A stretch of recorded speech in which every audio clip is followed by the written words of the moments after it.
어머님들이 항상 물어보신 질문이 있습니다. 우리 아기가 눈이 계속 나빠질까요? 네, 성장기 때는 계속 나빠집니다. 어릴 때부터 잘 관리를 해야 되는 것입니다. 그런 의미에서 는 매우 효과적인 방법이라고 할 수 있겠습니다.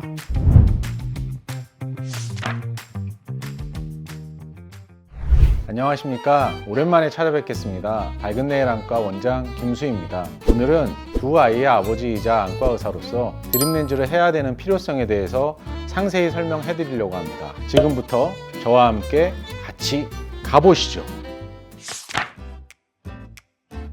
네. 드립렌즈의 필요성은 세 가지 정도로 저희가 생각해 볼 수 있을 것 같습니다. 그중 첫 번째는 안경 착용의 불편감입니다. 여러분들께서 다 아시겠지만 안경으로 인해서 우리가 운동을 할 때나 생활을 할 때 굉장히 불편감을 느낄 수 있습니다. 드립렌즈를 사용하게 되면 안경을 안 쓰고 하루 종일 편안한 시력을 유지할 수 있기 때문에 편안하고 안전한 실내 생활 및 실외 생활을 하실 수가 있게 되겠습니다. 자, 두 번째 드립렌즈를 하셔야 되는 이유는요, 사춘기가 되면 남자건 여자건 외모에 굉장히 신경을 쓰게 됩니다. 대부분의 중고등학생들은 이런 이유로 안경을 쓰고 싶지 않아 하죠. 하지만 안경을 안 쓰게 되면 시력이 저하되고 학업에 지장이 있을 수 있기 때문에 무조건 안경을 쓰고 시력을 교정하는 게 바람직합니다. 보통의 친구들은 소프트 렌즈를 자꾸 끼려고 하지만 소프트 렌즈는 각막의 손상률이 굉장히 높아서 위험한 방법입니다.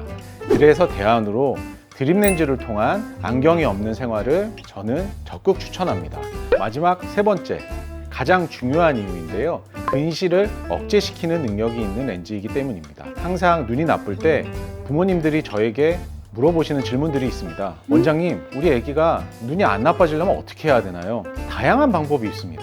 핸드폰을 안 보고 컴퓨터를 하지 않고 책을 가까이서 보지 않는 생활적인 습관에서부터 아트로핀 치료라든지 약물 치료의 방법도 있지만 가장 효과적인 거는 드립렌즈를 통한 근시 억제 방법입니다. 드립렌즈는 밤에 잘 때 렌즈를 껴줌으로써 이 렌즈가 각막의 모양을 변화를 시킵니다. 각막이 변형된 이 모양이 눈이 점점 커지면서 나빠지게 되는 근시를 억제시켜주는 효과를 볼 수가 있게 되는 거죠. 드립렌즈는 손쉽게 근시를 억제시킬 수 있는 가장 효과적인 방법이기 때문에 꼭 여러분께 권해드리고 싶습니다.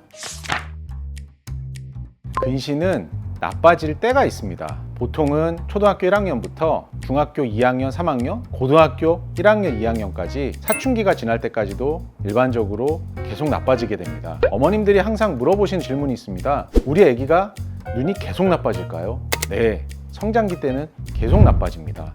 따라서 성장기 때 근시가 진행되지 않게끔 관리를 해주는 게 일단 굉장히 중요하고요.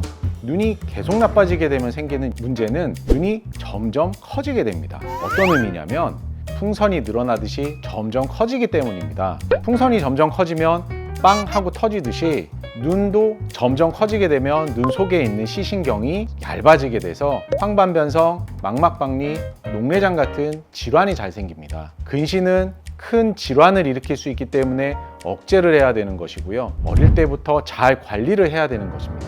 그런 의미에서 드립렌즈는 매우 효과적인 방법이라고 할 수 있겠습니다.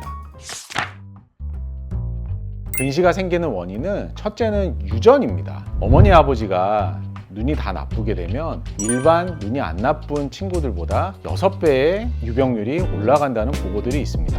따라서 유전의 힘을 무시할 수는 없겠죠. 어머님 아버님이 눈이 나쁘시면 꼭 우리 애들은 근시일 수 있다는 의심을 하고 계셔야 됩니다. 두 번째는 환경적인 요인입니다. 우리나라 친구들과 유전자가 비슷한 몽고 친구들은 말을 타면서 안경을 쓰지 않습니다. 푸른 초원에 항상 멀리를 보고 지내기 때문에 그러는데요. 매일 6시간, 7시간씩 공부를 하면서 지내기 때문에 근거리 작업이 늘면 늘수록 근시 발생률이 늘어나게 됩니다. 따라서 환경적인 문제도 여러분들이 꼭 알고 계셔야 되는 부분이 되겠습니다. 세 번째는 부모님들이 가장 의아하게 생각하시는 부분인데요. 안경 때문에도 눈이 나빠질 수 있습니다. 안경을 낌으로써 하이퍼로픽 디포커싱이라는 광학적인 굴절 오차가 생기게 됩니다. 이 굴절 오차가 아까 말씀드렸던 눈이 커지게 하는 트리거 포인트로 작용을 하게 돼서 안경을 쓰면 쓸수록 눈이 점점 커지고 근시가 진행되는 그런 원리들이 있습니다. 안경으로 인해서 근시가 진행되는 거를 드립렌즈를 통해서 근시 진행을 억제한다는 서로 상반되는 내용으로 꼭 이해를 하셔야 될 것 같습니다. 오늘은 많은 분들이 궁금해하셨던 드립렌즈의 필요성에 대해서 이야기해 보았습니다. 항상 저에게 이런 질문을 하세요. 원장님이면 아이들 드립렌즈를 하실 건가요? 네, 저는 하고 있습니다. 제가 저희 애들에게 드립렌즈를 해주는 이유는 이것이 아빠로서 근시를 억제시킬 수 있는 가장 좋은 방법인 것을 알기 때문입니다. 여러분도 이 내용을 꼭 기억하셔서 드립렌즈 선택에 도움이 되셨으면 합니다. 지금까지 밝은 내일 안과 원장 김수였습니다. 감사합니다.